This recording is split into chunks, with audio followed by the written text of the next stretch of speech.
Esses vídeos estão viralizados na internet e eu já recebi de várias pessoas e resolvi trazer aqui para vocês 4 passos que vão te ajudar a prevenir esse tipo de situação. Então, fique comigo até o final desse vídeo.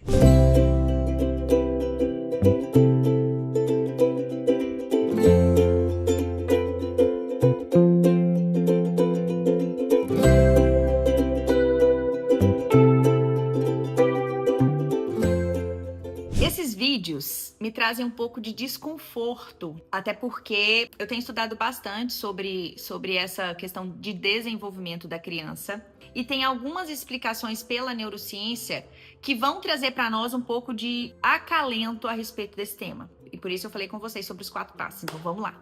Mas antes de trazer os 4 passos para vocês, eu gostaria de trazer uma situação hipotética. Vamos supor que você tá com seu filho no meio do lugar, no meio do nada, você e seu filho, e para chegar um socorro lá vai ser pelo menos 2 dias, vocês não têm carro, enfim, vocês estão no meio de um lugar que não tem o que fazer. Seu filho fratura a perna, uma fratura exposta, tá sangrando, e se você não agir naquele momento ali, seu filho vai vir a óbito. O que vai acontecer com seu filho? Claro, né, se você não for médico, não tiver as ferramentas ali naquele momento. O que vai acontecer com seu filho? Provavelmente, seu filho vai vir a óbito, não tem o que fazer. E isso é sua responsabilidade, é sua culpa? O que aconteceu com seu filho é sua culpa? Provavelmente você também vai responder que não. E é sobre isso que eu quero trazer para nós essa reflexão. Agora trazendo para esse caso do parque e explicando sobre a questão do desenvolvimento neurológico da criança. Nós sabemos hoje pela neurociência, e existem estudos muito robustos a respeito disso, de que o nosso cérebro, ele desenvolve por etapas. E eu vou trazer aqui o exemplo de forma didática para a gente entender. A gente sabe que não é assim. Hoje, pela neurociência, pelas imagens, a gente sabe que não é essa divisão, mas de forma didática, a divisão mais simples da gente aprender a respeito disso, é que o nosso cérebro ele é dividido em 3 etapas básicas,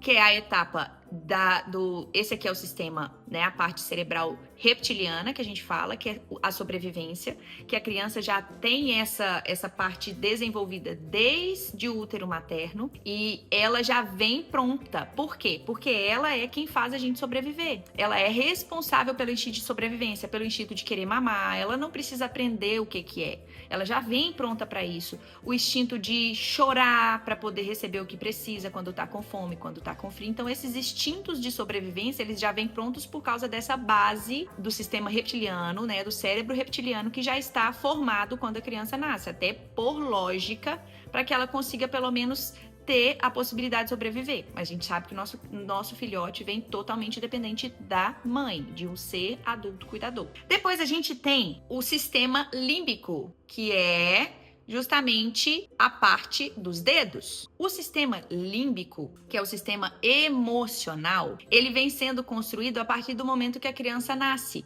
Então aqui é onde vem as emoções, as reações. O sistema de sobrevivência, que é o reptiliano, ele toma conta do sistema de luta e fuga. Então aconteceu alguma coisa, eu preciso lutar, eu preciso fugir. E aqui é onde se sente as emoções, é onde estão guardadas essas emoções. E o sistema, o córtex pré-frontal, que é como se fosse a tampa do cérebro, ela é a última a se desenvolver. E é aqui que mora a racionalidade. E é aqui que se diferencia o ser humano dos outros seres.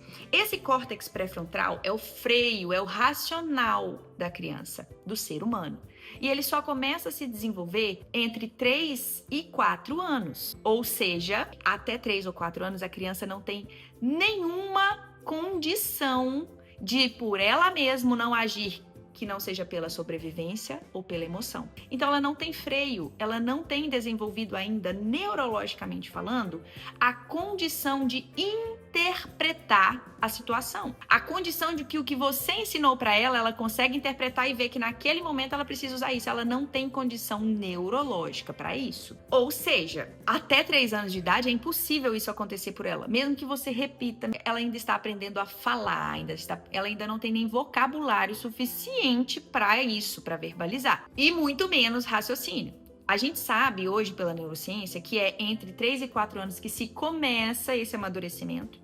E ele só vai acontecer de fato até os 30 anos de idade. Então, E eu vou colocar aqui um adendo muito grande, porque não quer dizer que eu vou chegar com 30 anos de idade e meu cérebro vai estar maduro, porque também se sabe hoje pelos estudos que para que esse amadurecimento completo aconteça, a gente precisa estar acompanhado da forma correta para esse neurodesenvolvimento acontecer. Então, se eu não tenho estímulo, se eu não tenho meio para estimular esse meu desenvolvimento. E hoje a gente vê muito, nós adultos não temos inteligência emocional, porque a gente não teve uma alfabetização emocional na nossa infância.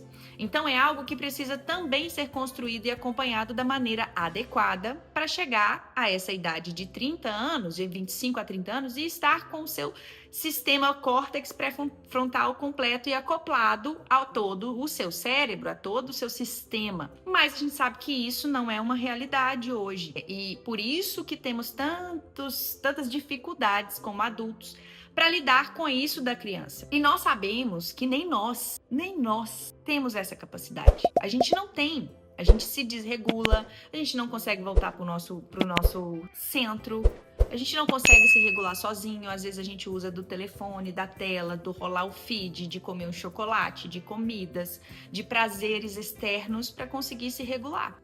E eu quero que a minha criança, que não tem nem esse córtex pré-frontal minimamente desenvolvido, porque nós, pelo menos minimamente desenvolvido, a gente tem, mesmo que seja um córtex pré-frontal ainda falho, a gente ainda tem algo nele. Ele está completamente, ou deveria estar completamente formado, mas minimamente a gente tem condições para isso, porque nós somos adultos e temos essa parte do córtex desenvolvido. A criança, ela não nasce sabendo controlar. Ela precisa ser acompanhada para aprender esse desenvolvimento. E nós, adultos, emprestamos o nosso córtex pré-frontal, o nosso cérebro pensante, para que a criança consiga agir. Então, é como se a criança tivesse a vontade, tivesse a necessidade, mas ela não sabe entender se ela precisa ou não daquilo, se aquilo ali é ou não certo, se aquilo ali é ou não errado, se aquilo ali é ou não seguro, porque ela não tem o córtex pré-frontal para isso. E o que a gente precisa fazer? Nós, adultos, cuidadores que somos adultos, que somos pensantes, a gente precisa acompanhar essa criança nesse desenvolvimento. Eu preciso atentar a isso. E agora eu vou fazer um paralelo entre os dois casos, parque e fratura exposta. Se eu chegar no parque para uma criança que gosta de doce, que gosta de pirulito, que é a maioria, e eu uso do meu poder de ludibriar, de aliciar a criança, sabendo disso, olha, que legal, a criança está com a camiseta do Super-Homem. Você gosta do Super-Homem? Eu tenho um bonequinho lá no meu carro. Vamos lá pegar? Eu pego lá com você e te trago pra cá, pra gente poder brincar juntos. Agora, pensando pelo que a gente acabou de falar, a criança tem condições de interpretar que ela não está segura naquele momento? Não tem. E, infelizmente, a gente não consegue controlar tudo. E é culpa da criança ela ir, sabendo que ela não tem condição neurológica para isso. E sabendo que é nós, adultos, que temos que emprestar o nosso sistema completo cerebral para que aquela criança consiga interpretar aquela situação. É culpa da criança ela ir até o carro pegar um boneco que ela gosta. É culpa da criança ela ir até o carro pegar um pirulito. Ela consegue julgar de verdade que aquilo ali não é seguro? Eu acredito que não.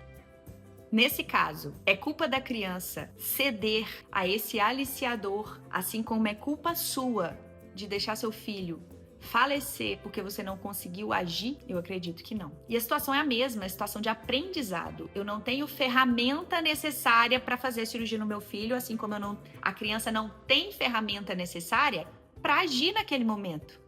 Então, Jenny, como que eu vou fazer nessa situação? Vou trazer para você agora os 4 passos que você precisa saber, internalizar e sentir que você tem capacidade de ajudar seu filho com essa situação. E você tem. Presta atenção, vou trazer aqui para vocês. Então, o primeiro passo é respeitar o não das crianças desde pequena. Ensinar para ela que se ela não gostou, se ela não conhece, ela não tem que ir. Se ela não quer dar o bracinho pro adulto, não deixa ela ir.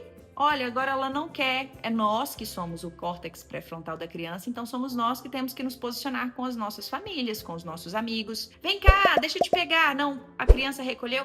Nossa, agora ela não quer. Vamos respeitar o time dela. A hora que ela quiser, que ela se sentir à vontade, ela vai. ela é uma criança muito comunicativa, né? Ela não te conhece, você é um estranho. Então a gente precisa verbalizar o que aquela criança não consegue, porque somos nós os seres pensantes da relação. Então, primeiro ponto, passo 1, respeitar o não das nossas crianças. Passo 2, qual que é a ferramenta aqui? Então, eu vou apresentar o tema para a criança pelo menos 3 vezes. O que é apresentar o tema? Filho, a gente sabe que a gente não pode conversar com estranho, a gente não pode pegar as coisas dos estranhos pra gente comer, porque isso é perigoso. Eu vou apresentar pelo menos 3 vezes. Então, eu falei 3 vezes, apresentei. Depois, eu preciso fazer uma prática guiada com aquela criança pelo menos 10 vezes. O aprendizado, ele acontece no nosso momento de relaxamento. Se a criança tá numa crise de birra, se a criança tá num momento que ela foi lá e pegou um doce de um estranho e você tá ali querendo ensinar, não é momento. Esse momento é momento de acolher, de regular, para ela voltar para o sistema relaxado dela e conseguir aprender. Eu, lá em casa, a gente utiliza muito, eu e meu marido utiliza muito do momento do banho, principalmente para educação protetiva. Então, quando for falar sobre isso, que sejam em momentos relaxados. Um momento de brincadeira, que você tá ali lendo um livro com a criança, trazer um livro, né, um material lúdico para isso, para que você introduza esse assunto e a criança tá relaxada. Tá? Então, ela precisa estar relaxada para ela aprender. Ela precisa estar no sistema dela de relaxamento, de tranquilidade, no flow dela para aprender. Então, vamos lá. Primeiro, apresentar 3 vezes. Praticar de forma guiada 10 vezes. Então, no mínimo 10 vezes eu preciso praticar com essa criança, guiar essa criança através de um livro, através da sua conversa com ela, falando por que não pode conversar, o porquê que não pode ir, o porquê que não pode pegar um doce. Depois, eu preciso repetir ao longo dos dias pelo menos mais 50 vezes. Então, até aqui já foram 63 intervenções que a gente fez com a criança sobre o mesmo assunto. Então, vamos supor que seja 50 dias consecutivos repetindo ao longo dos dias. Não 50 vezes o dia inteiro, não. É um periódico. Isso aí tem que ser algo, pode ser todo dia, pode ser de 2 em 2 dias, pode ser todo banho, pode ser... Enfim, precisa que isso seja repetido pelo menos 50 vezes. E depois, você precisa aplicar em contextos reais mais 50, para que a criança automatize aquilo nela. E aqui eu quero trazer o segundo vídeo, que é o vídeo da escola ensinando de forma muito traumática o porquê de não ir com o adulto. Muitas pessoas comentaram nesse vídeo: mas pelo menos ela não vai ser sequestrada. Pelo menos ela não vai com estranho. Ok. Qual a probabilidade disso acontecer na vida real? Quantas crianças você conhece que foram sequestradas? O trauma é garantia de estresse no corpo. E aquela criança, ela não vai conseguir interpretar que é só aquela pessoa estranha que ela precisa ter medo. Ela vai ter medo de pessoas. E você imagina uma criança que não tem nenhuma condição de raciocinar, de interpretar o que aconteceu com ela. Você passa um susto nela que o corpinho dela vai entender que toda pessoa, ela é perigosa. Ela vai viver com aquilo ali, com aquele hormônio do estresse no corpinho dela o tempo todo, 24 horas por dia. E tem muito estudo robusto, mas é muito estudo mesmo que fala sobre essas consequências. Vamos lá para o terceiro passo, então. Alinhar as expectativas em qual sentido? No sentido que a gente não controla tudo. A gente não controla o mundo. A gente vai fazer o nosso melhor papel, a gente vai fazer tudo baseado na ciência, a gente vai fazer todos os aprendizados que a gente tem, a gente vai aplicar as nossas bases, a gente vai replicar o que a gente acha de mais importante e ainda assim pode acontecer. Não espere que o seu filho sozinho vai conseguir reagir a situações que, neurologicamente falando, ele não é possível, ele não tem condições. Saiba que nesses momentos ele precisa ter um adulto responsável por ele, para que ele não haja pela emoção e pelo instinto. Isso é alinhar a expectativa. E o quarto passo, não delegar para outras pessoas o que é de suma importância para nós. Para mim, o meu maior tesouro é minha filha. E eu acredito que para quem tá aqui, que é pai também. Então, se você vai delegar isso para alguém, delegue para uma pessoa que você tenha confiança e a convicção de que você vai abrir o seu celular, que você vai abrir sua conta bancária, vai entregar para ela, vai ficar ali desbloqueado e você confia que ela não vai fazer nada, que ela não vai mexer em nada, que ela não vai procurar saber o que tá dentro do seu telefone, o que você tá conversando. Você confia cegamente. Quantas quantas pessoas no seu círculo de amizade que você faria isso? Se você não confia o seu celular para a pessoa, você vai confiar seu filho, que é muito mais do que isso, do que o seu celular. Então começa a filtrar quem são as pessoas que têm capacidade de realmente estar. O que eu quero trazer aqui para vocês no final desse vídeo, no final dessa reflexão? Nós, adultos, temos a responsabilidade de que o que aconteceu naquele vídeo da criança aí pegar um pirulito não seja da criança, seja nossa. E a gente tem que ter a expectativa de que se a criança for colocada à prova, ela vai ceder. Algum momento ela não vai mais. Então, não teste o seu filho.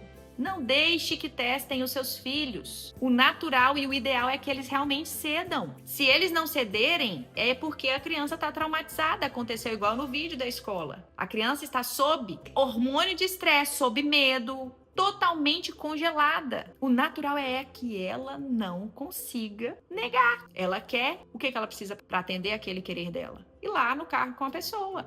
Ela não vai raciocinar. Compartilhe esse vídeo com todas as pessoas que lidam com criança, com a sua rede de apoio que você tem, com a escola que você leva a sua criança. Compartilhe esse vídeo para que eles entendam a real necessidade da criança estar acompanhada de um adulto em um momento de decisão tão crítico que é. Então é isso, galera.